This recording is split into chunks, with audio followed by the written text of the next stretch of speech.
Deixa eu ver se o povo de Deus traga a Bíblia. Isso, chacoalhe ela comigo assim. Isso, faça uma tomada disso, cinegrafista. Olha que coisa, diga comigo: Satanás, se estiver ouvindo, cai fora, porque eu estou armado com a espada do Espírito. Ou sai da minha frente, ou eu te corto no meio, cão. Assim. Esse é o povo de Deus. Abra a sua Bíblia comigo sem perca de tempo. Segundo livro do profeta Samuel, capítulo de número 6, a partir do versículo de número 12. Glória a Deus. Capítulo de número 6, a partir do versículo de número 12. Glória a Deus. Quem encontrou, diga amém. Quem não encontrou, diga misericórdia. Eu espero você achar. Livro do profeta Samuel. É hoje. É hoje.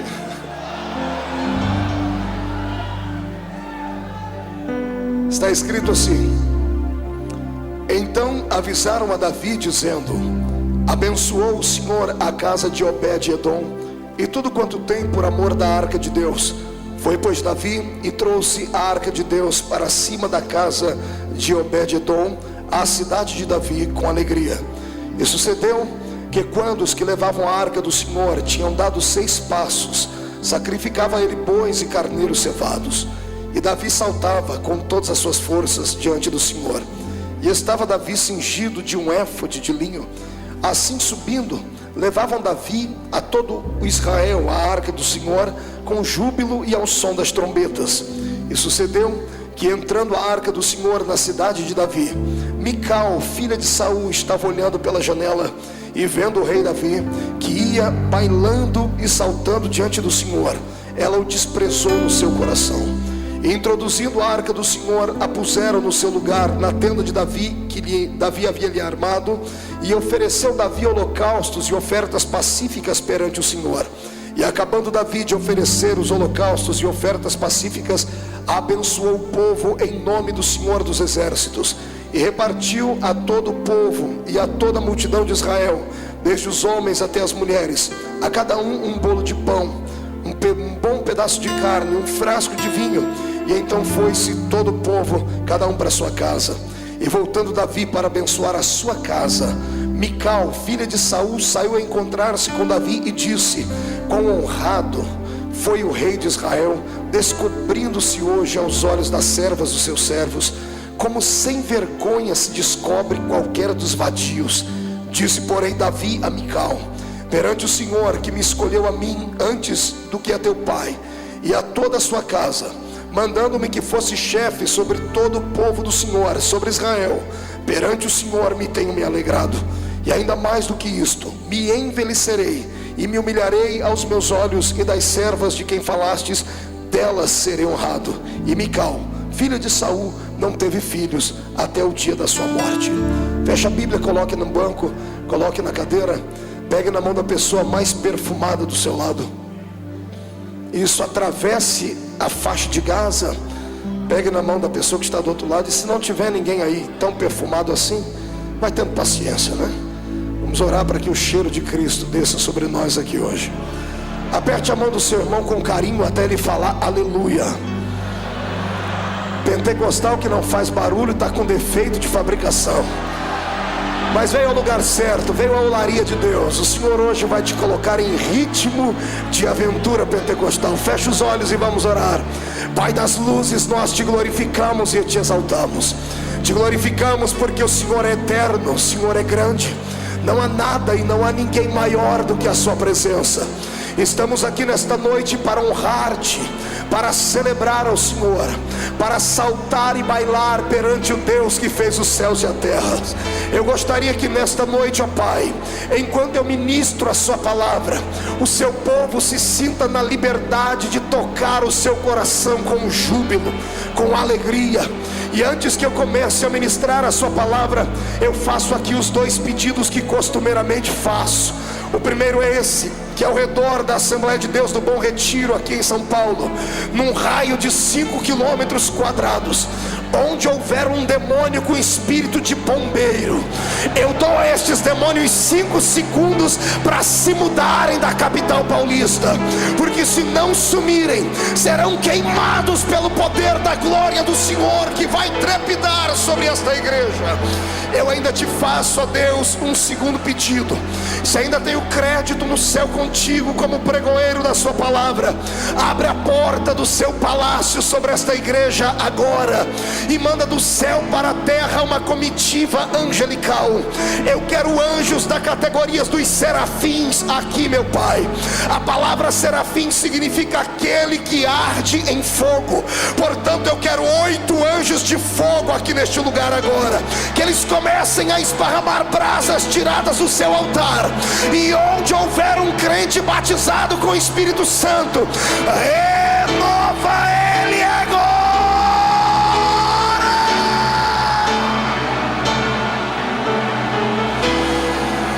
Urianderei shuribicara lavacandara surecanderei biaraturia macandara maga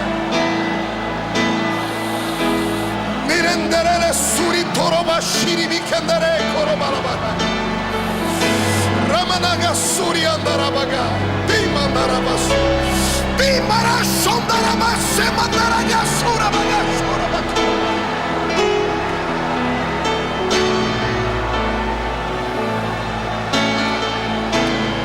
Tu não precisas da minha ajuda para nada, Senhor. Tu és onipotente. Mostra a sua onipotência a esses corações esta noite, no nome de Jesus Cristo, seu Filho amado e eterno. Amém e amém. Os que podem, levante o dedo de profeta para cima comigo. Aponte o dedo no nariz do seu irmão com respeito e diga para ele: escute aqui, cidadão. Este culto é o culto do povo mais louco de São Paulo. Aqui Deus tem liberdade.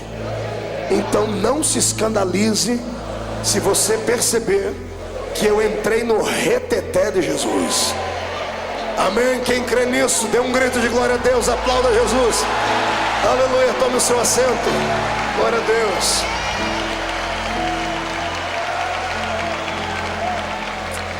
Magnífico. Aleluia. Eu não vou nem perguntar se os pentecostais chegaram, porque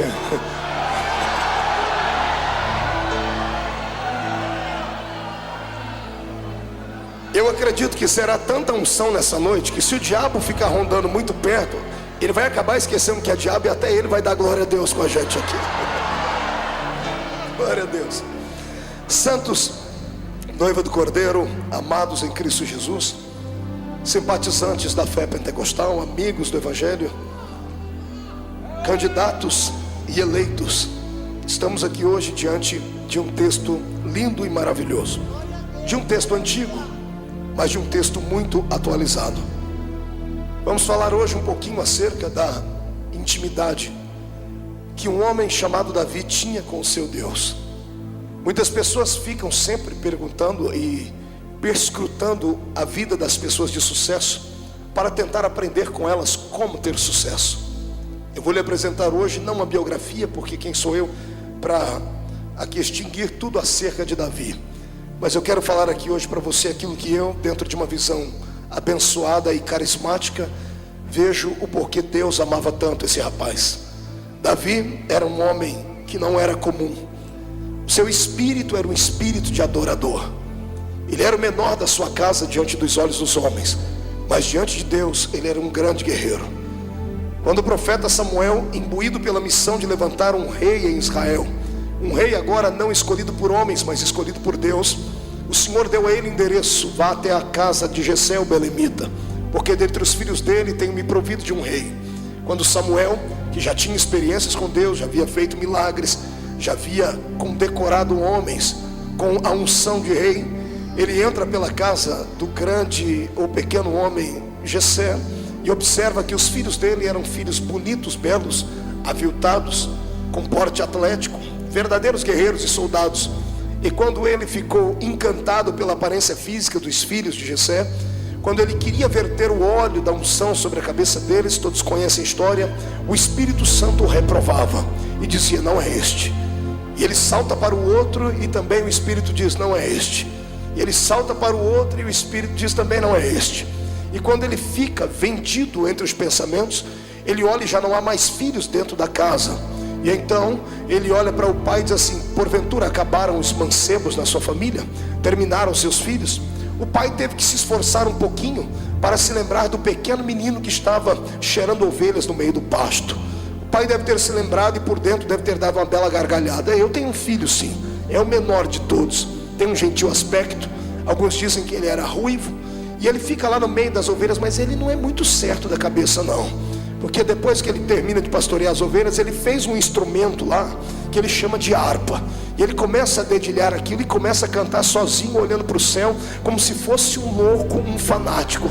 Um dia eu espreitei e fui ver ele cantar, e ele cantava assim: o Senhor é o meu pastor e nada me faltará, deitar-me faz em verdes pastos e coisas assim. Ele não é muito certinho na cabeça não, é pequeno, não tem idade para reinar, não tem qualificações de soldado. E Samuel deve ter dado uma gargalhada por dentro, dizendo: poxa, eu trabalho para Deus há tanto tempo e acabei me esquecendo que o Deus que eu sirvo é um Deus de surpresas. Ele gosta de surpreender o ser humano, e mais do que isso, além de surpreender, o Deus de Israel é um Deus que gosta de desafios. Ele está disposto a desafiar a lei da naturalidade, a lei da gravidade, a lei da psique. O meu Deus é um Deus que inverte tudo para trazer um bom senso do seu poder à terra. Então, quando Jessé manda vir o seu filho, lá vem o pequeno Davi, cheirando ovelhas. E quando Samuel olha para ele, o Espírito Santo faz acelerar o coração do profeta e diz: eis aí o homem que eu escolhi, eis aí o moço que conseguiu tocar o meu coração. Davi tinha um talento a mais do que os demais homens. Ele conseguia guardar dentro dele 2 talentos que é difícil imaginar um homem com esses 2 talentos.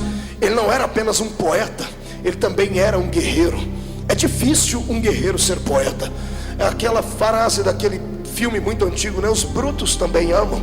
É muito difícil acreditar que uma pessoa que é truculenta, sanguinária, destemida, que sabe manusear uma espada, que sabe matar um inimigo e arrancar a cabeça dele, consiga depois lavar as suas mãos do sangue, pegar uma harpa e começar a cantar coisas belas como as que Davi cantava. Eu creio que era nisso que Deus se espelhava, e era isto que Deus queria. Você pode ter um espírito de guerreiro, mas o Senhor quer que a sua alma nesta noite tenha pelo menos um tom poético. Ele quer que hoje você se esqueça das suas qualidades naturais, que você esqueça o seu anel de formatura, que você esqueça até algumas das suas raízes experimentadas na fé cristã, e que você hoje dê um salto não para dentro do desconhecido, mas dê um salto para dentro do movimento do Espírito de Deus. É profundo, é majestoso, é uma viagem só de ida. Eu tenho vaticinado isto aqui durante as segundas-feiras.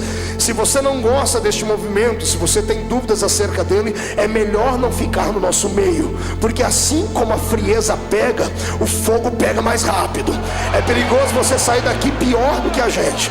Eu conheço pessoas que entraram dentro da igreja parecendo o Alain Delon, parecendo a Gisele Bündchen, caminhando pela passarela todo equilibrado, mas depois que terminou o culto precisou de 5 pessoas para arrastar ela para dentro do carro, e ela saiu falando em línguas estranhas durante algumas horas. O meu desejo é que o Senhor incendeie esta igreja nesta noite, e que você esteja sentado não perto de um cubo de gelo humano, mas que você esteja sentado perto de uma brasa de fogo tirada do altar. Quantos aqui querem este poder? Façam barulho neste lugar. Magnífico.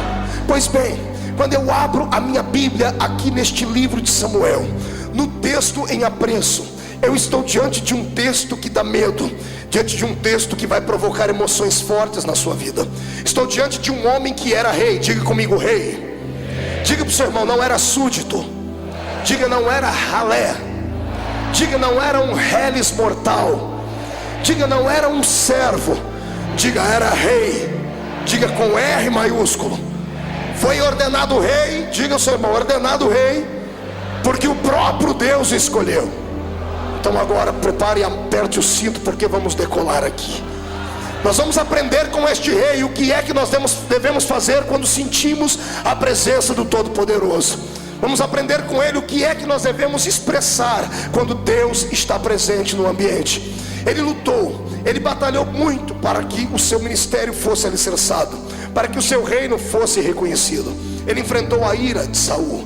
Ele enfrentou com muita maestria, com muita majestade, com muita nobreza. Ele não tocou no ungido do Senhor. Ele teve chance, ele teve oportunidade, mas ele respeitou os princípios bíblicos. Mas agora chegou a época dele reinar, e ele está com a unção de Deus sobre a vida dele. Ele vai em busca de um tesouro que há muito tempo havia sido levado embora de Israel. Ele sai em busca da arca do testemunho, ou da arca do concerto. Apenas a título de lembrança, esta arca era um objeto, era um utensílio sagrado, feito de madeira e revestido com uma pintura de ouro. Em cima dela haviam 2 querubins feitos de madeira também e pintados a ouro. A tampa desta arca chamava-se propiciatório. Isso aqui nos faz lembrar da época em que Deus arranca Israel do Egito e os leva em direção à terra prometida.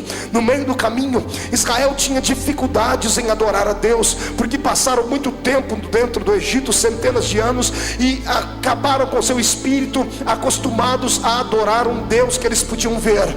Acostumaram a adorar apenas onde tinha um lugar próprio para isso. Eles haviam se esquecido que o seu Deus era muito maior do que templos, era muito maior do que estátuas. Mas Deus entendeu isso. E quando Deus viu que eles tinham dificuldades de adorar o Senhor no meio do deserto, o Senhor chamou Moisés e disse: Moisés, vamos construir então um templo móvel. E colocou o nome nele de tabernáculo. A confecção do tabernáculo foi linda, foi majestosa. O povo participou, o povo contribuiu. É um lugar difícil de nós interpretarmos, porque cada uma das peças constituídas dentro deste tabernáculo tem um significado à luz da Bíblia Sagrada. A minha Bíblia diz que até pele de golfinhos foram usados na confecção deste santuário. Ele estava dividido em 3 partes: no átrio, lugar santo e lugar santo dos santos. No átrio era onde o sacerdote chegava diante de uma pia de bronze, e ele lavava o seu corpo, lavava suas mãos, lavava os seus pés,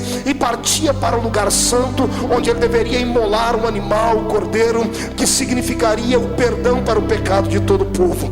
Uma vez que ele imolava este animal, ele atravessava então o véu do templo, trazendo na sua mão a marca do sangue deste cordeiro, e a sua roupa. Isso acontecia só uma vez por ano. Só uma vez por ano ele saía do lugar santo e ia ao lugar santo dos santos. Mas quando ele atravessava vestindo uma roupa de linho, de éfode de linho branco por baixo, e por cima uma túnica colorida. E nos pés da túnica, no rodapés da túnica, haviam romãs e campainhas que chacoalhavam e sibilavam conforme o sacerdote ia andando.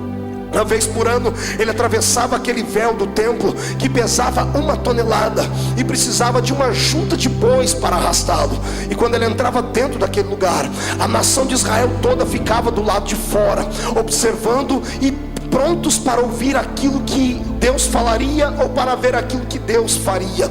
O sacerdote entrava com esta roupa diferente, com estas campainhas rodeando a sua roupa, exatamente por um significado. Se ele entrasse dentro daquele lugar e estivesse em pecado, ou Deus não recebesse o perdão do povo, ele seria sacrificado, ele acabaria morrendo. E como é que o povo sabia que o sacerdote estava vivo ou morto? E por causa dos barulhos que faziam as campainhas, que batiam entre as campainhas e as romãs. Conforme ele caminhava, o povo em silêncio ouvia e dizia: ainda há vida dentro do Santo dos Santos. Ele entrava, atravessava o véu do santuário, trazia o sangue do cordeiro imaculado nas suas mãos. Ele ia em volta desta arca do testemunho que ficava lá dentro. E onde estavam os querubins, as 4 pontas daquela tampa chamava-se propiciatório.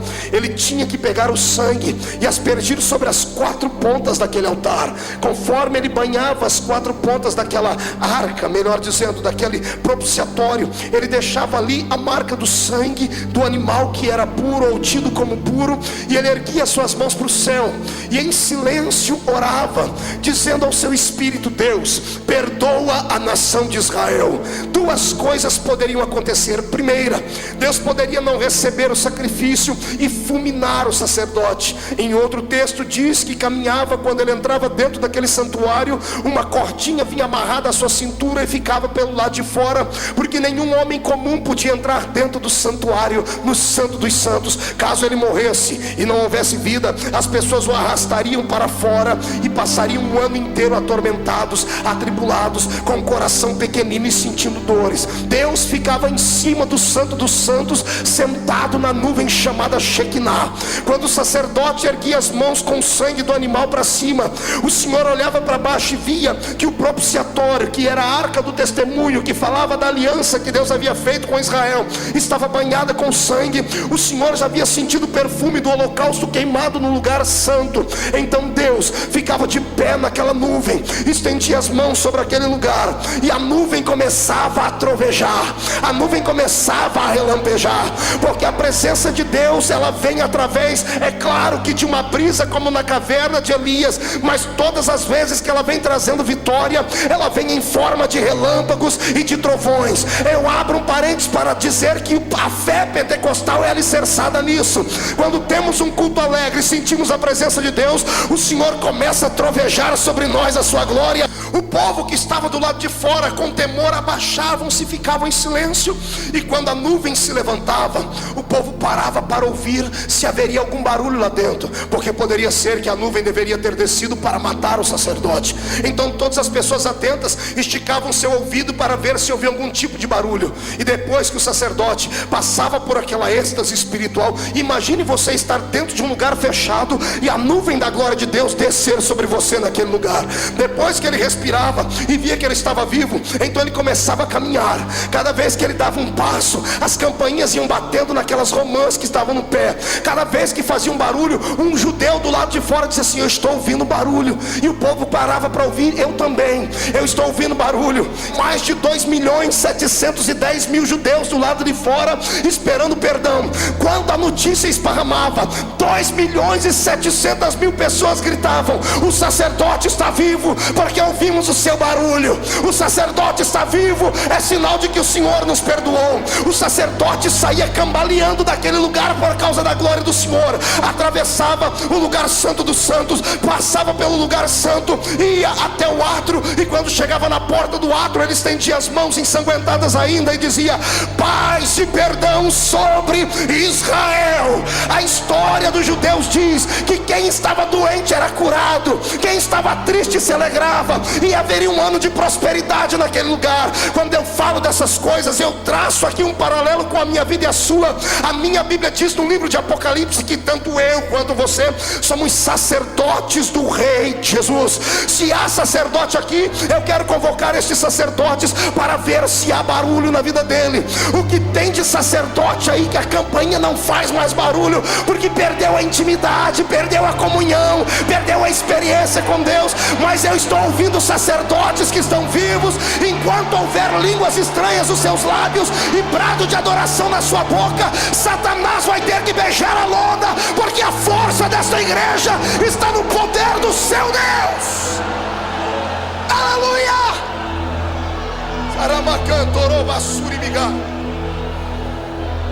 Esta arca era reverenciada,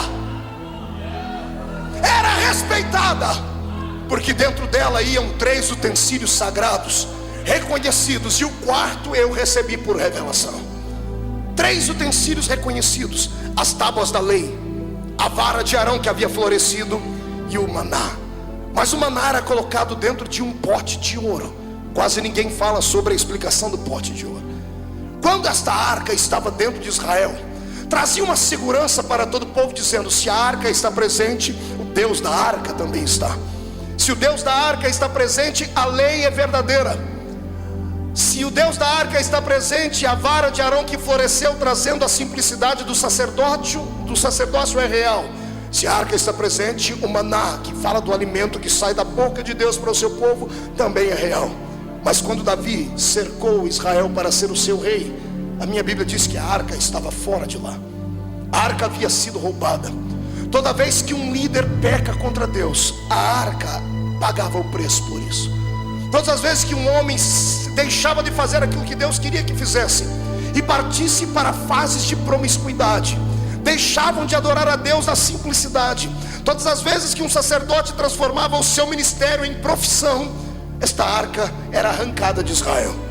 Parece que Deus estava dizendo a eles assim: olha, esta arca, já que vocês só conseguem adorar um Deus que vocês suponham ver ou entender, se esta arca fala da minha presença, cada vez que fizerem uma coisa errada, eu permito que esta arca vai sair de perto de vocês. E esta arca saiu de lá. Quando a arca foi embora, Israel batia no peito e gritava dizendo: se a arca foi embora as tábuas da lei. E as tábuas da lei falam das doutrinas estabelecidas por Deus. Quando eu paro para pensar nisso aqui, o meu coração chega a ficar machucado, porque eu conheço muitas igrejas que já não tem mais o simbolismo desta arca. Eu conheço muitos crentes que estão como Israel sem a presença desta arca, porque perderam a intimidade e perderam a comunhão com Deus. Perderam a comunhão com Deus porque fizeram das suas igrejas, dos seus púlpitos, das suas filosofias, um trampolim para crescerem diante dos homens. E esqueceram que este lugar não é apenas um lugar para se promover a existência humana. Este lugar é um lugar onde entramos para adorar a presença de Deus, a presença divina. Quando a arca vai embora as tábuas da lei. Quando as tábuas da lei vão embora, ninguém mais fala do que é verdadeiro. Não se prega mais a verdade, mas passa-se a pregar aquilo que supõe-se que é a verdade. Quando a arca vai embora e leva embora as tábuas da lei, a pregação perde o sentido, e os cultos deixam de parecer cultos de adoração a Deus para parecerem verdadeiros picadeiros, onde homens e mulheres fazem mais piada do que uma pregação ungida e verdadeira.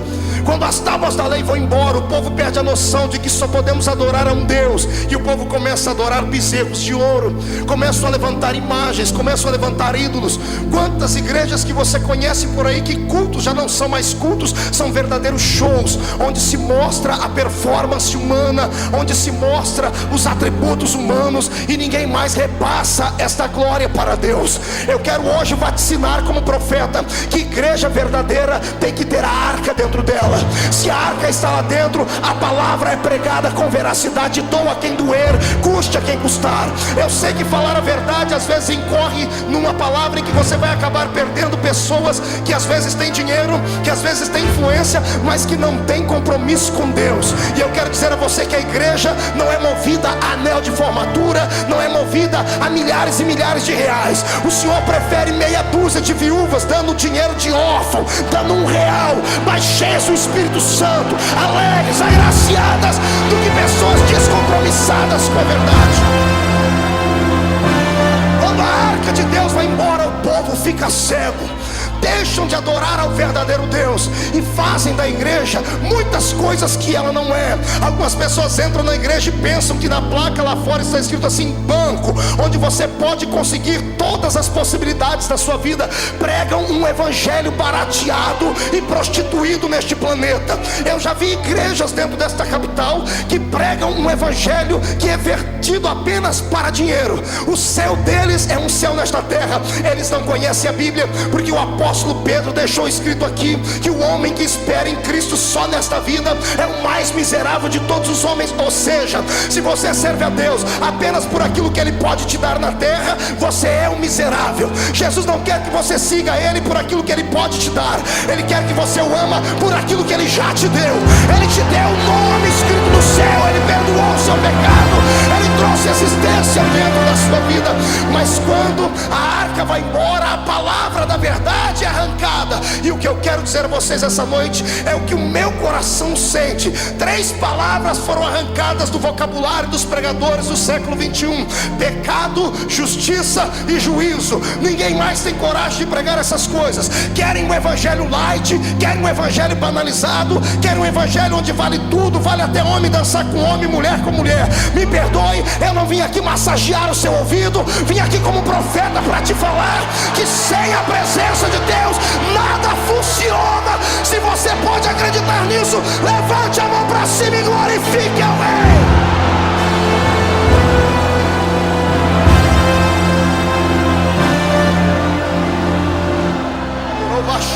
Cantorobas terramanagai, baraba toroba laba shemagai.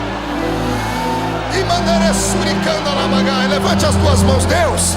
Se o Senhor está nesta mensagem, quer que eu continue ela, porque é pesada, meu Pai. Eu preciso sentir a sua presença aqui. Onde houver um crente que carece ouvir e tem coragem de ouvir, está disposto a ouvir, enche ele de poder agora. Agora!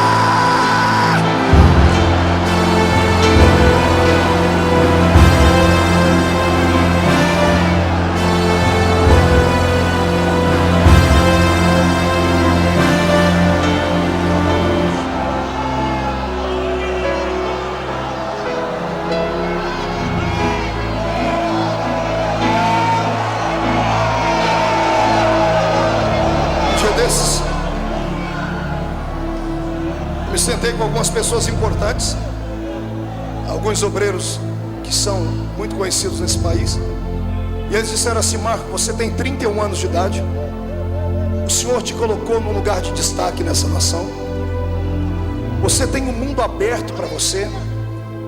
Já que você conquistou tudo isso, disseram para mim, muda o seu estilo. Você já ganhou os pentecostais, conquiste as outras igrejas agora. Eu falei, de que jeito? Pregando um evangelho mais light, um evangelho açucarado, pastor Antônio Carlos. Eu falei, que evangelho é esse? Rapaz, o evangelista é bom para falar que tem anjo, tem fogo, glória. Eu olhei para o infeliz e disse assim, meu irmão, me desculpe, mas eu não sou covarde. Se você é, o problema é seu, eu não tenho medo. E olha que já ameaçaram fechar a porta para mim nesse Brasil. O cidadão fecha uma, Jesus abre 10. Eu sirvo a um Deus que está com os olhos impregnados nessa noite aqui nessa reunião. E Ele está em busca não de pregadores de fama, não de pessoas que querem os brilhos das luzes da ribalta sobre eles. O Senhor está aqui em busca de profetas, está em busca de gente que tem coragem de falar aquilo que o Senhor lhe mandar falar. Doa a quem doer, custe o que custar, porque ao final de contas o meu Deus não é frouxo. O meu Deus é um Deus que é macho. Pastor Marco, que loucura é essa? Deus é macho? A minha Bíblia diz que Jesus foi apresentado no templo no 8º dia, e a Bíblia diz que todo macho de 8 dias era apresentado no templo. Então meu Jesus é macho, e eu quero que você ouça verdades, porque Ele quer trazer algo novo para você.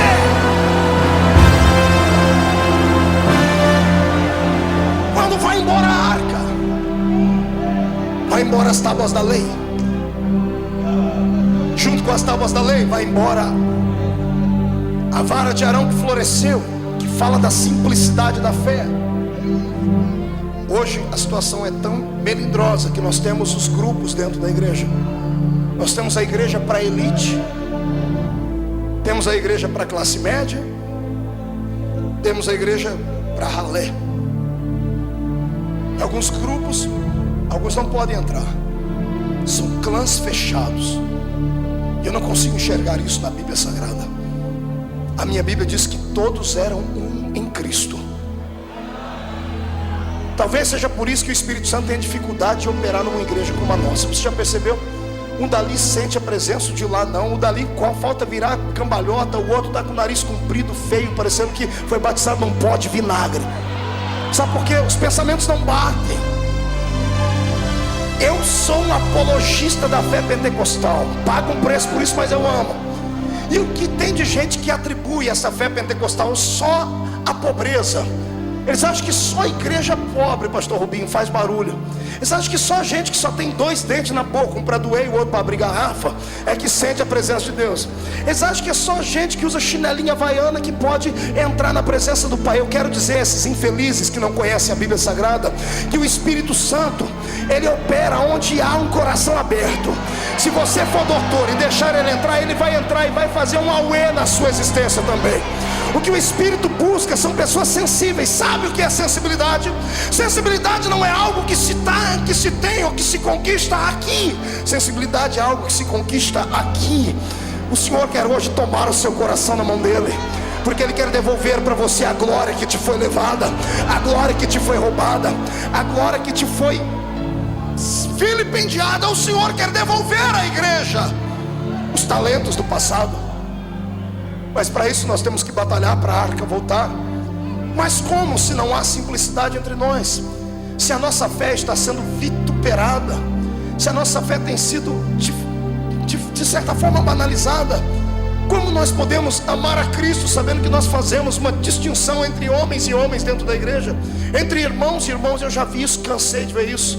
Chega uma pessoa para cumprimentar um pastor, ou um grande pregador, ou um cantor, enquanto a pessoa não se identifica, é aquela paz do Senhor fria e morna. Quando a pessoa diz: olha, eu sou doutor, fala, muda a história. Só dá falta dobrar o joelho para a pessoa dizer assim: olha, você é um rei. O que eu quero que você entenda é isto: o meu Cristo não faz acepção de pessoas. Ele não vê diferença na vestimenta, ele não vê diferença no intelecto. Para ele pouco importa se você é rico, se é poliglota, se é escritor, se é fazendeiro, se é um grande empresário. Para ele pouco importa se você desceu aqui no heliporto com seu helicóptero, ou se você entrou aqui usando um skate ou veio de chinela havaiana. Deus não olha para a sua aparência. Na questão do espírito, ele olha por dentro. Ele vê dentro de você o que é que tem, o que é que atrai a presença dele. Quando eu olho para essa história, eu vejo Davi em busca desta arca, que além de levar embora as tábuas da lei, além de levar embora a vara de Arão que havia florescido, além de levar embora o maná, que simbolizava uma palavra revelada, a dependência de Deus. Quando eu olho para o maná, eu me emociono, porque o povo estava no deserto com fome. Não tinha padaria suficiente para dar pão a eles, não tinha uma cozinha suficiente para fazer comida a eles. Então eles dependiam de Deus para comer, eles dependiam de Deus para sobreviver. E quando eles diziam: Deus, estamos com fome, o Senhor pegava os anjos do céu e assava maná e mandava na mesa deles. Por que é que o maná foi guardado dentro da arca? Porque fala de uma época em que o povo era dependente de Deus. Olha para o seu irmão e diga: dependência. Não grite no ouvido dele, diga: dependência. Não estou satisfeito, levante a mão direita para cima, agarre o ombro da pessoa do seu lado, tira ela do lugar até ela ficar irritada, chacoalha ela, diga para ela: dependência, entendeu?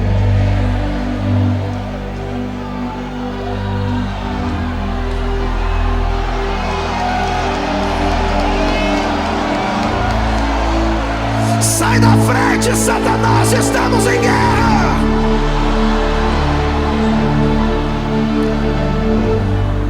O meu Deus sentia saudades do seu Israel, que ficava não esmolando, mas dizia: papai, manda comida para mim. Se tem uma coisa que Deus ama e Ele é apaixonado, é por alguém que depende dele para alguma coisa, tá entendendo? Deus tem prazer em dar. O prazer de Deus é quando você acorda de manhãzinha lá, estica os braços e diz assim, dobra o joelho e diz: pai, hoje eu quero isso, quero isso, quero isso. Deus não anota, mas tem um anjo do lado dele, Deus vai estar anotando tudo aí, porque Ele está pedindo, Ele depende de mim. Ele não pediu para o médico, não pediu para o político, não pediu para ninguém, Ele pediu para mim. É meu filho, se é meu filho eu tenho que dar, eu vou dar, eu vou abrir a porta, eu vou fazer por onde.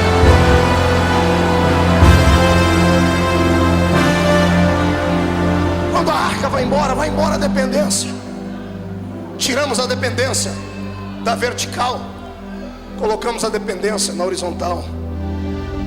O que a igreja tem apanhado nesses últimos anos, porque ela colocou na cabeça que precisa de homens, que precisa de ricos, que precisa de influência, que precisa de mídia, que precisa de políticos, que precisa disso, que precisa daquilo. Ei! A dependência da igreja é o Senhor. Se você voltar a depender de Deus como você dependia no começo da sua fé, a sua vida vai dar um giro de 180 graus. Ah, pastor, mas eu prefiro confiar nos guardas. A minha Bíblia diz que em vão vigia o atalaia, se o Senhor não guardar a casa. Eu profetizo que quando você sair daqui hoje, não sairá mais sozinho, nem acreditando na força do seu poder, não vai confiar mais em carros e em cavalos. Quando sair daqui, vai sair de mãos dadas com Deus. Ele vai ser o seu irmão mais velho, o seu pai, Quero ver qual é o demônio que vai ter coragem de entrar na sua frente e te convidar para uma batalha. Eles já estão derrotados. A partir de hoje o Senhor vai anotar o seu nome, o seu endereço, o número do seu sapato, quantos fios de cabelo você tem na cabeça. Ele vai traçar o plano do seu DNA e Ele vai dar a você aquilo que você carece e necessita, desde que você dê a Ele aquilo que Ele também carece e necessita. Pastor Marco, Deus tem carência de alguma coisa? Tem. Qual é a carência de Deus? Deus é um ser que precisa ser adorado. Deus é um ser que precisa ser reverenciado.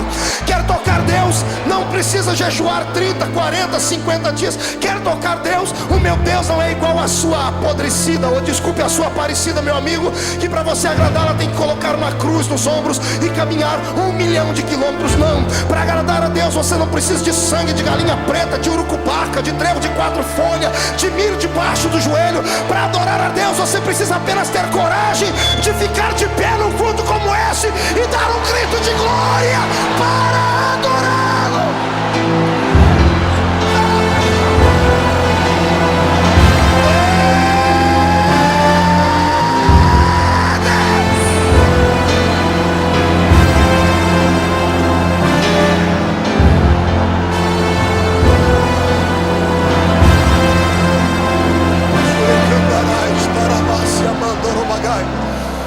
Segura um pouquinho. Sente.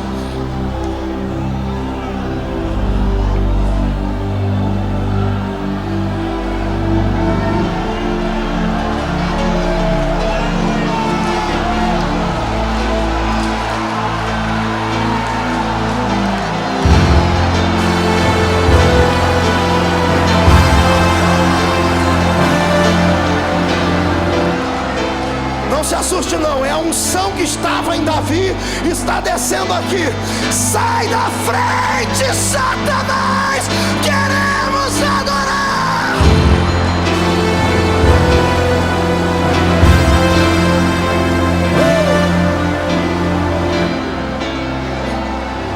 Deus é lindo. Escute, quando eu era recém-casado, quando a minha primeira filha nasceu, Karen, nós morávamos numa casinha muito pequena. E eu era jovem obreiro do Senhor. E a minha casa era pequena, tinha um quarto, uma sala e uma cozinha. Eu era jovem obreiro, dedicado. Então eu sentava lá na minha sala e passava o dia estudando a Bíblia, procurando recursos e subsídios para poder pregar. Minha esposa ficava na área de serviço, que era a cozinha e a varanda, lá onde ela lavava roupa e fazia as coisas. E Karen dormia no quarto, então eu ficava no meio. De 5 em 5 minutos a minha mulher passava por mim assim, por trás, ia lá no quarto, fazia alguma coisa e voltava. Ela fez uma vez, tudo bem, 2, 3, depois da 4ª vez eu já fiquei irritado, porque tirava toda a minha atenção, não conseguia estudar. E eu já estava para perguntar a ela o que é que ela ia fazer lá dentro, mas eu fiquei quieto. Porque Paulo diz que é para a gente entender as mulheres, né, irmão? Porque mulher é diferente. É sério. Chega na hora de sair para o trabalho, chega na hora de sair para uma festa, você já trocou, já está pronto, faz 5 horas. Você só escuta grito lá dentro do quarto. Você entra lá dentro, ela está olhando para o guarda-roupa, tem 100 vestidos, mas ela não está vendo nada. Ela diz, não tem nada para vestir hoje. Então tem que entender, né? Paulo diz para entender as mulheres. Daqui a pouco eu estou lá estudando, eu já estava quase passando as nuvens, né? Estudando, a minha filhinha deu um grito dentro do quarto, irmão, aprontou um berreiro. Ué! Aquele negócio de desespero, pentecostal desde o berço. Deu aquele grito. Quando ela deu aquele grito, eu olhei para cá e fez outro barulho de cá, eu olhei, só vi uma vassoura voando por cima. E a minha mulher, ela parecia um super-homem. Uma mulher maravilha, melhor, né? Ela ergueu o peito e saiu correndo por detrás. Eu falei, que essa mulher? Morreu alguém. E eu saí correndo atrás dela. E ela tirou aquela cortininha do berço, minha filhinha gritando no berço. Ela catou minha filhinha, botou no ombro, no colo e fez 2 gingadinhas com ela, cantou Nana Nenê. Ela dormiu, colocou no berço. Minha mulher saiu como se tivesse feito um grande feito. De fato ela fez, né? Mas ela saiu perto de mim como dizendo assim, eu tenho um poder que você não tem. fez assim para mim. E eu saí, sentei lá e estou estudando. E eu dizendo: Deus, o Senhor não me dá nenhuma mensagem para pregar. O Senhor falou: filho, eu já te dei a mensagem. Não deu, Senhor, eu estou procurando. Ei, eu trabalho não com forma, eu trabalho com formas. Você não viu o que aconteceu com a sua esposa? Eu falei: vi, então, está ali. A mensagem da noite é aquela. Eu falei: qual? Filho, enquanto os meus filhos ficam quietos, eu fico, só passo por perto e olho e vou embora. Agora quando eles resolvem gritar, eu paro o que estou fazendo e cato eles no meu colo, seguro eles aqui, ó. Está entendendo isso? Você entendeu isso? Quer chamar a atenção de Deus hoje? Então dá um grito aí para o inferno inteiro ser abalado,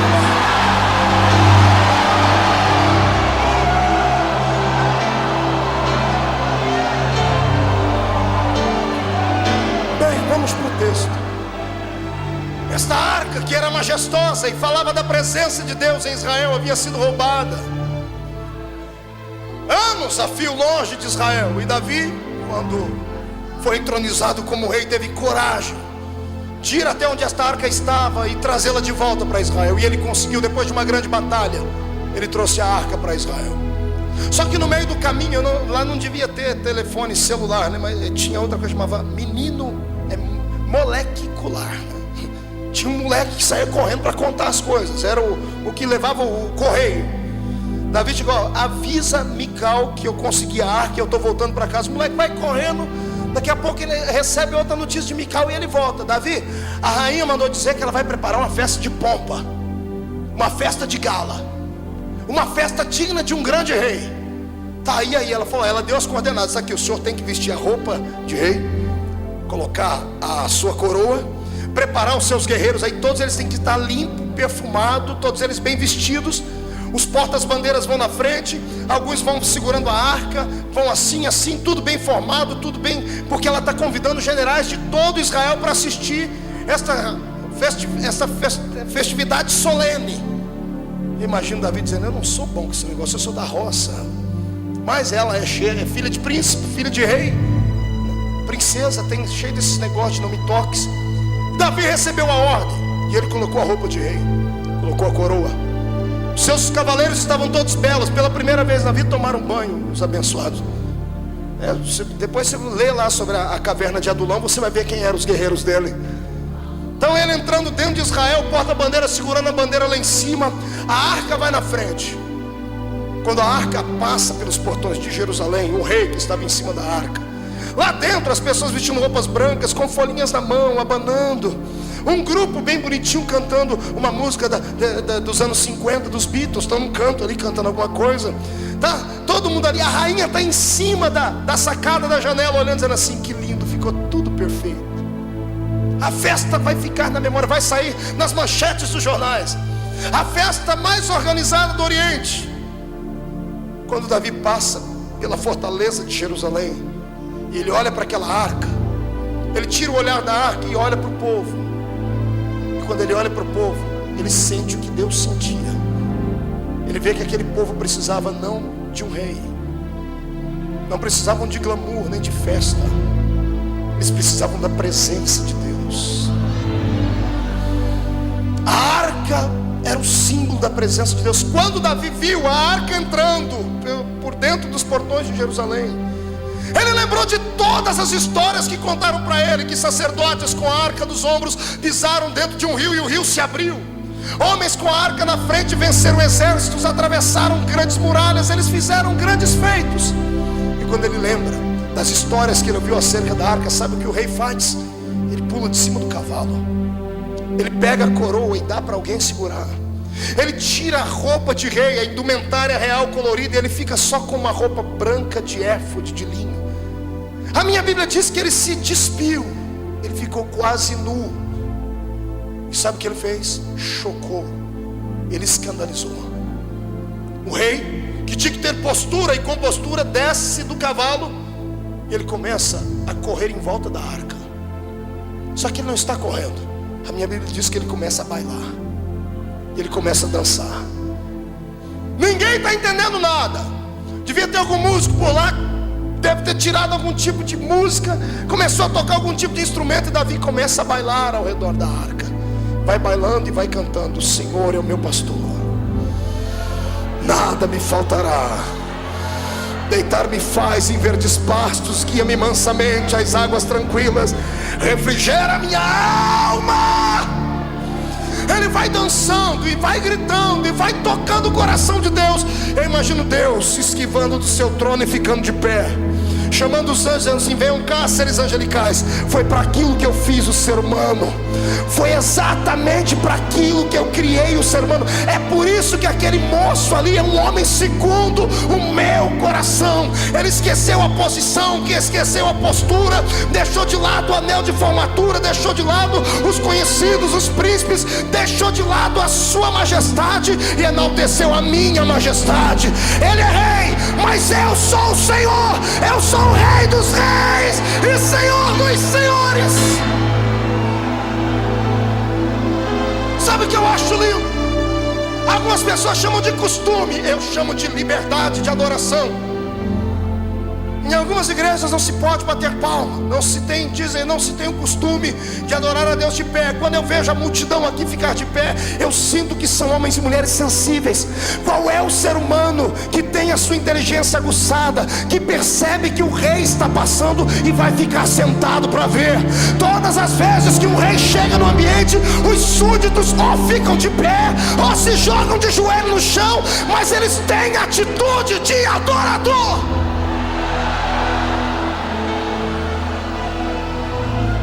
Brasileiro precisa aprender a adorar. E vou mais longe, o assembleiano precisa aprender a adorar. Precisamos aprender a dar a Deus aquilo que pertence a Ele. Não tem nada a ver com costume, tem a ver com necessidade da alma. Eu não salto e não grito porque quero. Você não acha que quando eu vejo as minhas fitas, raras vezes que vejo, eu não fico morrendo de vergonha dos golpes de Kung Fu que eu dou quando eu estou pregando? Você não acha? Ei, eu tenho brilho no rosto. Quando eu vejo esses gritos que a minha goela chega até a balançar assim, você acha que eu não sinto vergonha? Mas é que neste momento eu estou tendo uma experiência transcendental. Eu tenho alguém do meu lado que é maestro de coral desde que a eternidade foi criada. Eu tenho alguém dentro de mim que sabe o que toca o coração de Deus. E se Deus quer que você o adore, por gentileza, não leve para casa a adoração. Eu te convido a fazer um teste. Isso, eu sei que você tem vergonha, você não tem coragem. Eu te convido hoje a soltar o esqueleto na presença de Deus. Eu te convido, faz um teste, joga o paletó de lado, esquece a gravata só por um momento e deixa o Espírito pegar na sua mão e vamos dançar para Deus, vamos celebrar, vamos adorar.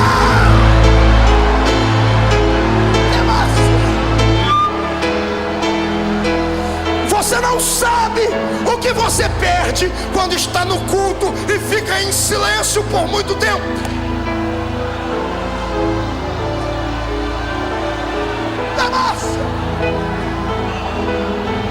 Ei, olhe para cá.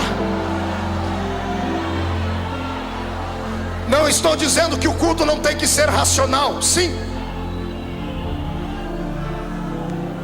tem que ser racional. Tem que ter equilíbrio, tem que ter ética. Mas o equilíbrio e a ética do Espírito são diferentes da nossa. Está entendendo? É uma questão de sobrevivência. A própria ciência diz que a pessoa que é mais alegre, que é extrovertida e expansiva, ela vive melhor. A ciência também prova que pessoas introvertidas, fechadas, acabrunhadas, com o coração endurecido, de personalidade muito forte, se criar um câncer dentro dela, o câncer tem mais facilidade de corroer as demais células por causa do estado de espírito dela. Pentecoste não é uma doutrina de loucos. Pentecoste é um bálsamo de Gileade para o espírito. Está entendendo isso? Uma vez eu preguei na África e eu participei de um culto inesquecível. Haviam mais de 3.000 pessoas sentadas no chão, não tinha teto. O muro da igreja era caindo aos pedaços e o povo sentado no chão batido de terra. O pastor conseguiu organizar um evento muito lindo. Ele conseguiu um microfone que era ligado numa bateria de carro, numa caixinha de som que era ligado numa bateria de carro. Era lindo, eu falava aleluia e o povo entendia glória a Deus lá atrás. A metade da pregação, pastor Antônio, o povo falava em línguas, porque achava que eu estava falando em línguas, mas não é, misturava tudo. Era uma benção. Só que eu me recordo muito bem que ele pediu para que se levantasse um coral de mulheres para cantar. Isso foi em Viana, em Angola. Levantou um grupo de 500 mulheres. Não tinham um instrumento como esses. Veio a irmãzinha na frente, ela era maestra, maestrina, né? Chamou todo mundo e disse assim, separou as vozes. E ela pegou um ritmo na palma da mão. E os 2 primeiros bancos acompanhavam com as palmas. Os 2 bancos para trás, as 2 outras fileiras, acompanhavam no mesmo ritmo, mas com os pés. Elas batiam os pés e as mãos. E cantavam num dialeto muito deles, que eu não entendia nada aqui, mas eu entendia tudo aqui. Era lindo. Nenhuma palavra era inteligível para mim, mas o meu espírito testificava com o espírito delas aquela adoração. Naquele dia, sabe o que eu fiz? Eu queria me esconder debaixo do banco, porque como bom assembleiano, quantas vezes não preguei que a gente não pode bater palma e nem pular, porque isso não tem ética, porque isso ofende, porque Deus não é surdo. Nós não precisamos fazer auê, a reunião tem que ser sacra. Naquele dia eu vi pessoas que estavam dando para Deus tudo que tinham. E no louvor delas era tão forte, tão poderoso, que a poeira subia da terra, porque elas batiam os pés no chão e a glória de Deus descia do céu. Eu me lembro de um homem sentado num canto, com a perna toda enrolada e torta. Foi a primeira vez que eu vi um milagre extraordinário. Ele sentado próximo ao púlpito, ele via as irmãs baterem os pés, e ele com a perna enrolada para trás, ele chorava e gritava: Deus, eu queria ter pés para poder te adorar. Aquilo me chocou. Eu chorei, eu disse: Deus, eu tenho pés, eu tenho mãos. E às vezes vou para um culto e pareço um manequim de vitrine de terno. Às vezes pareço mais um apresentador do que um adorador. Vocês estão entendendo isso? Isso aqui não é um lugar onde você vem só ouvir. Aqui é um lugar onde você vem para dar. Se você não sabe o que é adoração, eu tenho pena de você. É por isso que você é acabrunhado, entristecido, frio e fraco. É por isso que tudo para você tem que ser dentro da razão. É por isso que o seu espírito sofre tanto. Você vive à base de remédios. É por isso que você entra aqui e não entende nada e fica aí por dentro se corroendo. O olho não consegue ter uma lágrima. Aqui não chora, mas quando está em casa assistindo o Titanic e o Leonardo DiCaprio morre afogado, ai! Aí na igreja vem com essa pintura abençoada aí no rosto, que parece que esticaram você inteirinha. Parece que passou numa funilaria e fez uma recalchutagem. Aí entra, tem tanta plástica e tanta massa que não pode nem rir. Fica assim. Aí quando vai chorar, pega um lencinho e faz assim. Inibe o Espírito de Deus de operar. Eu quero te convocar hoje. Saia daqui amarrotado, saia daqui borrado, saia daqui despenteado, mas saia daqui cheio da graça. Saia daqui feliz, alegre. Você tem um poder dentro de você que você não sabe a amplitude dele. Você tem uma autoridade guardada dentro de você, pentecostal, que você não conhece aquilo que tem. É como uma criança que tem uma arma de fogo na mão e não sabe o potencial dela. Pode acontecer uma miséria. Se você começar hoje a pedir a Deus para treinar o seu espírito e te ensinar o que é o poder pentecostal, você vai continuar caminhando com os pés na terra, mas a sua mente vai estar estacionada do lado do trono de Deus. Você vai começar a ver aquilo que os olhos não viram, a sentir aquilo que o coração não sentiu. Eu quero te convidar hoje para você deixar de ser natural. Satanás vai ter que beijar a lona, porque isso não é mérito da terra, é um dom que veio do céu e você tem ele. Então libera.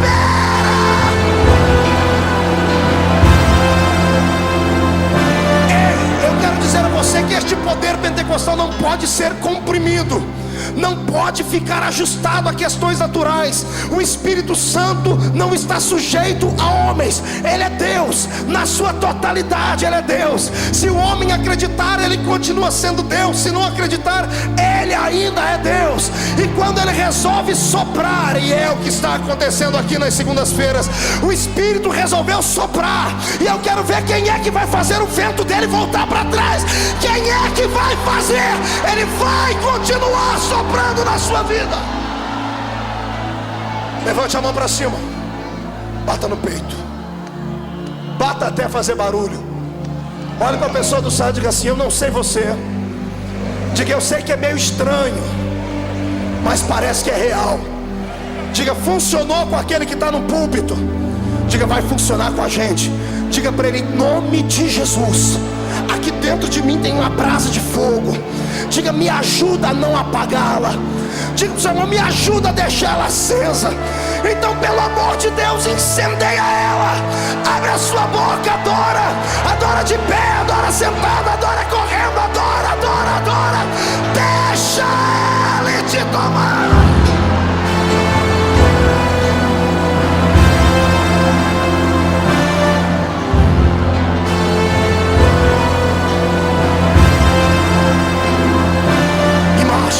Três turico baragai, trumandereles turicarabashe degesimahai, ibnendoro vasuri tramanarala da tergi marashuri bicaragai. Deus de Israel, enche esse lugar agora, meu Pai. Enche cada centímetro deste ambiente com a sua presença. Senhor, traz a sua Shekinah aqui. Comece a trovejar a sua unção. Onde houver alguém que não fale em línguas, que seja batizado agora. Que fale em línguas agora. Agora, agora, agora.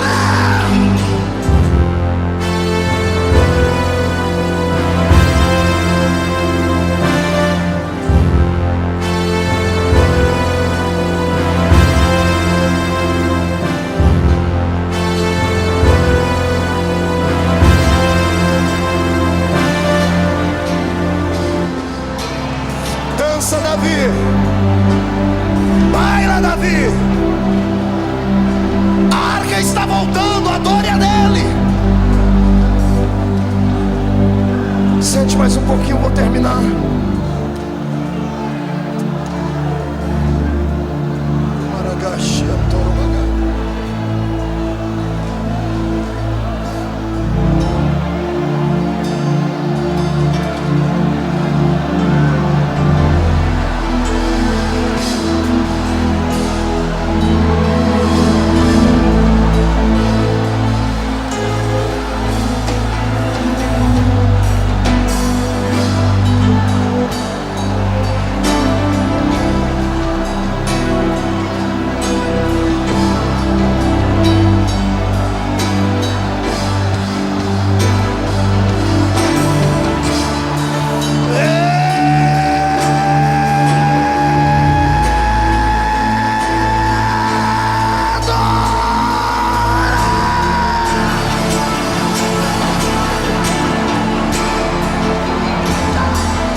Enche esse lugar, enche, enche, enche, enche, enche.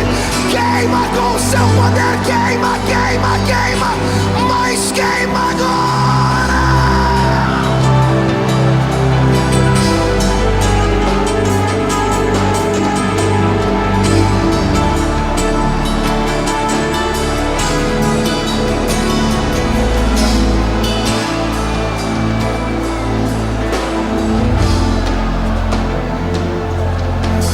Segura um pouquinho e olhe para cá.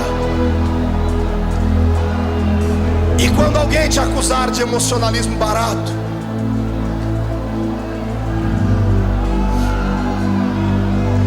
e quando alguém disser que você tem uma mente desequilibrada, fique em silêncio. Lembre-se que dentro das suas veias não corre um fio elétrico, corre sangue. Você não tem uma bateria aqui do lado esquerdo, você tem um coração. E se for de pedra, a minha Bíblia diz que o Senhor vai arrancá-lo e vai te dar um coração de carne.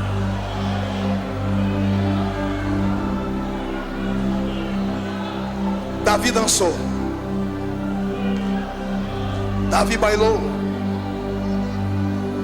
Davi escandalizou. E o que eu acho lindo é que os soldados dele, quando viram o líder dançando, deve ter dançado também. Eu quero que você imagine aqueles homens com aqueles peitos cabeludos, aquele queixo quadrado, com aquelas espadas na mão grandão, dançando de ciranda a cirandinha em volta da arca.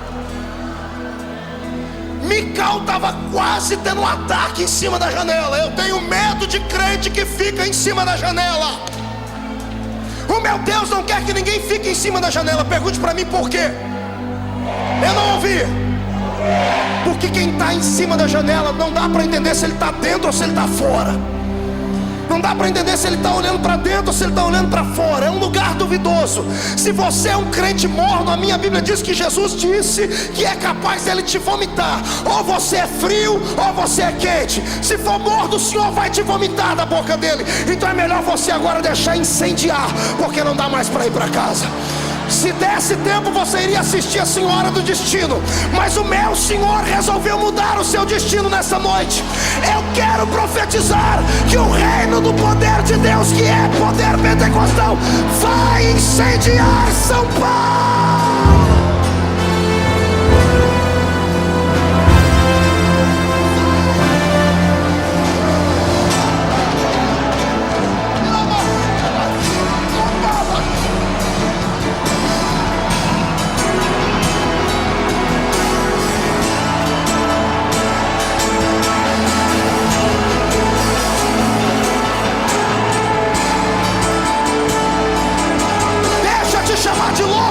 De chamar quadrado, eu quero é que você adore a Deus. Adora.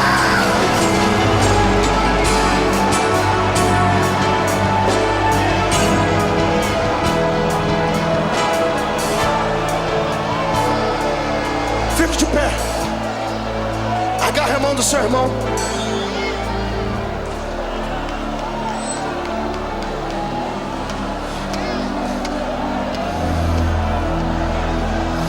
Estou sentindo cheiro de batismo com o Espírito Santo aqui. Não me pergunto o que é isso. Isso aqui é coisa minha de Jesus.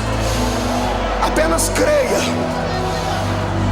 Estou ouvindo barulho de portas se abrindo.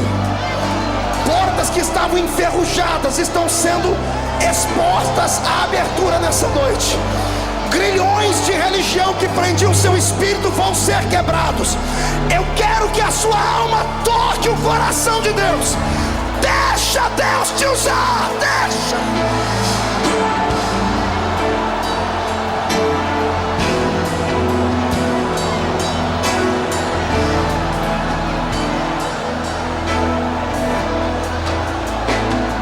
Pegue na mão do seu irmão e olhe para mim.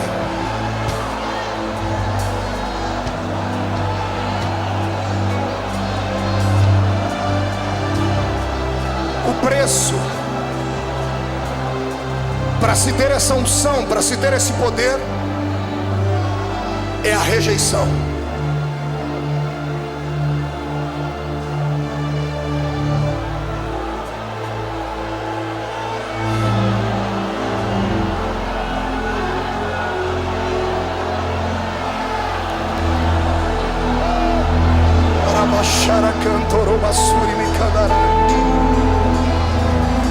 Olhe para cá.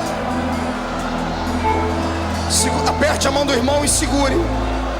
Olhe para mim. O preço desta comunhão, o preço deste louvor, é exatamente a rejeição. Por que é que os homens rejeitam este movimento? Não rejeitam porque querem, rejeitam porque estão sem saber, sem tomar conhecimento, a serviço do próprio diabo. O único que não suporta este tipo de louvor é Satanás. O diabo sabe que nas danças, que no louvor, que nas músicas há poder. Quem já foi em terreiro de macumba sabe o que eu estou falando. Lá não tem silêncio, não tem trégua. No terreiro de macumba não tem bandeira branca para Deus. Eles dançam, eles bailam, fazem barulho, urram. E por que aqui na igreja nós temos que esfriar? Volto a dizer, eu não quero que você seja louco, nem que as pessoas venham, não importa que as pessoas, mas eu não quero que você seja desequilibrado. Não é isso. Eu quero que você tenha mais liberdade para adorar a Deus. E fazer igual o irmãozinho da roça, que o irmão Eliseu Gomes, que é meu amigo, mora nos Estados Unidos, cantou um dia numa das suas modas de viola. Conhece a história do Bento? Bento morava na roça, ia na igreja, e ele chegava na igreja, fazia muito barulho, era muito alegre, andava de sapato furado, mas quando chegava no culto, a alegria do Senhor invadia ele e era tremendo. E o pastor na cidade ia receber uma pessoa importante na igreja, que era um médico, um advogado, sei lá. E o pastor lembrou do Bento, disse: o Bento vai escandalizar o médico, o doutor. Foi na casa do Bento antes, sentou com ele e disse: Bento, ô pastor, o senhor aqui, que alegria. E já começou a dar aqueles pipocos de glória. E o pastor disse: Bento, eu vim conversar com você. O que foi, pastor? Eu queria que você não gritasse no culto de domingo. Pastor, mas é a única coisa boa que eu faço. Bento, não faz. Mas por quê? Vai ter um médico lá, um advogado, é uma pessoa muito culta, ele pode se assustar e nunca mais voltar, e nós precisamos ganhar a alma dele. Mas pastor, Bento, a gente faz um negócio. O pastor olhou para o pé dele, um sapato furado, e disse assim: olha, eu te dou uma botina, te dou um par de botina sola de pneu novinha.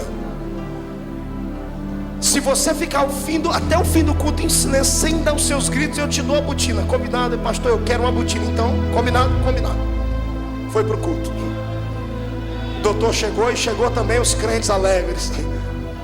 E o pastor pregou uma mensagem até light, mas o espírito dentro era alegre demais. Quando o pastor dava aquelas mensagens, aqueles jargões de fé, o Bento ia gritar, ele lembrava da botina, ele segurava no banco. Outra pessoa ia cantar, o pastor olhava para o Bento. Quando o Bento ia gritar, o pastor apontava para o pé e dizia: botina, botina. Quando faltou 10 minutos para acabar o culto, as favas com botina. Bento deu um pulo para cima, deu um grito e disse: glória a Deus, com botina ou sem botina? Glória a Deus! Eu quero saber quantas pessoas aqui gostariam de ser adoradores maiores do que são. Gostariam de saber tocar e cantar as melodias das notas musicais que os anjos cantam. Gente que gostaria de poder tocar a Deus com danças, com saltos, com alaridos, com gritos. Gente que nessa noite está disposto a tudo, até a ser chamado de louco, de desequilibrado, de fanático. Gente que quer adorar o seu Deus porque acredita que a arca está voltando para sua casa, para sua família, está voltando para sua igreja. Eu profetizo que algumas labaredas vão sair daqui hoje e vão incendiar a igreja deles. A partir desta noite haverá uma remoção de todo o entulho que há lá, e o Senhor vai derramar uma unção de projetos de glória naquele lugar. Se eu tenho aqui gente que quer ser mais adorador do que é, sai do seu lugar e venha ficar em pé aqui perto de mim nesse lugar. Eita Deus,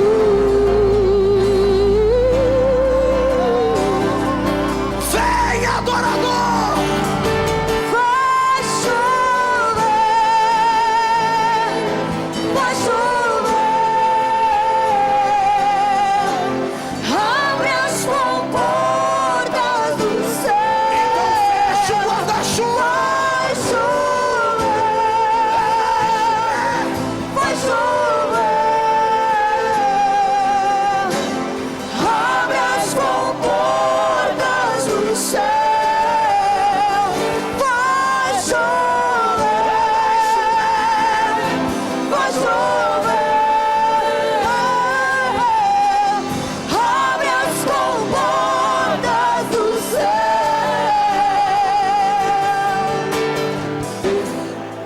Do seu irmão, pegue no braço da sua irmã.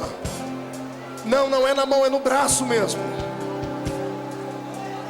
Andagasuri cantorobanai, tarabias de cavalasteria mahas. Pegue no braço deles. Peça licença e agarre ele pelo braço ou ela. Pastor, não dá para ir na frente. Pegue aí no braço de quem está do seu lado.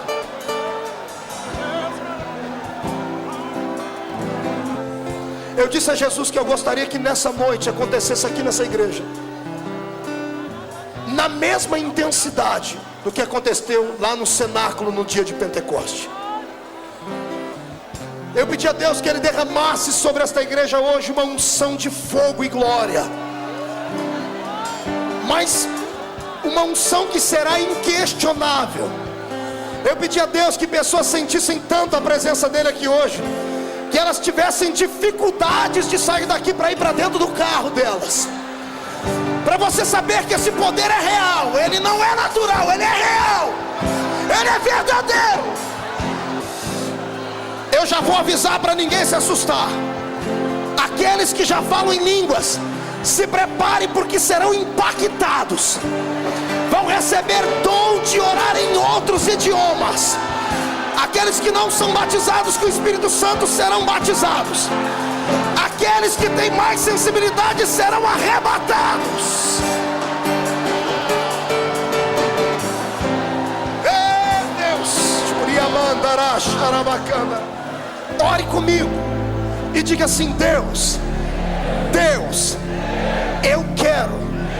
eu preciso descobrir os segredos e os mistérios da adoração. Eu já sei que eu nasci para isso. E eu sei que existem algumas pessoas que são mais sensíveis, que conseguem te tocar de uma maneira diferente, como Davi. E eu quero hoje que o Espírito que operava em Davi não encontre barreiras para operar em mim. Espírito Santo,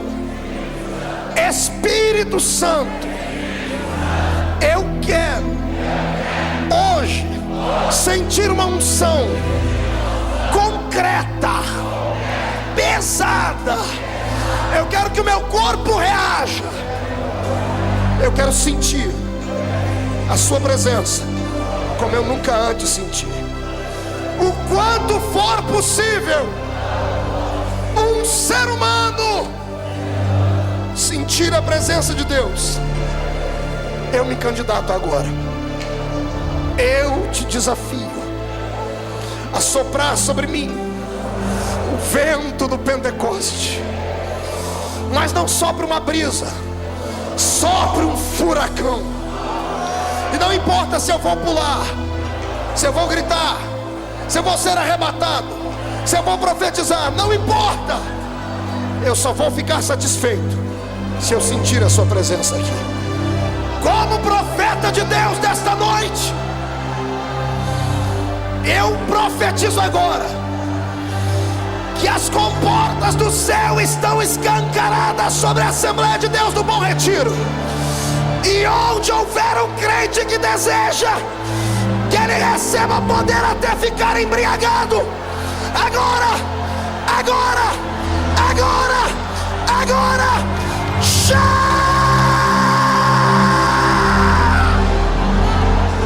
levante as duas mãos lá em cima, escolhe uma pessoa e olhe nos olhos dela. Olhe nos olhos de alguém, com as mãos para cima, não toque nela ainda. Levante bem alto, chacoalhe a sua mão. Olhe para o seu irmão e diga: sabe o que é isso? Prenúncio do movimento do Espírito de Deus. Diga: eu creio que o que eu senti aqui foi aquilo que os apóstolos sentiram no dia de Pentecoste. E eu vou repartir contigo, porque eu creio na transferência de unção. Levante as mãos.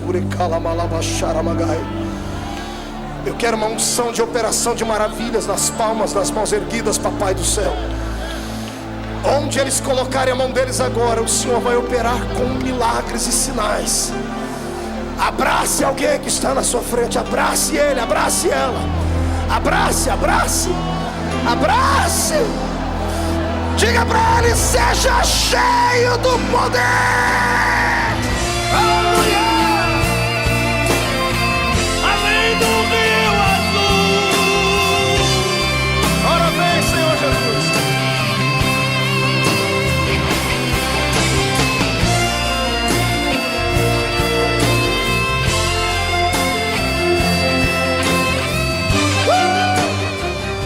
vai te batizar com o Espírito Santo antes de chegar em casa. 1,5. A arca está voltando para dentro da sua família. 2. A sua igreja será renovada como nunca antes. 2,5. São Paulo vai fumegar. 3. Joga no chão, pisa em cima. Nunca mais. Nunca mais. Morte, choro, tristeza e dor. Nunca mais. Nunca mais. Nunca mais. Nunca mais. Morte, choro, tristeza e dor. Nunca mais. Nunca mais. Morte, choro, tristeza e dor. Marco Feliciano, um dia nós estaremos além do Rio Azul, meu irmão. Nós sabemos em quem temos crido. Sabemos sim, Carlos. Nos veremos além do Rio Azul. Glória a Deus.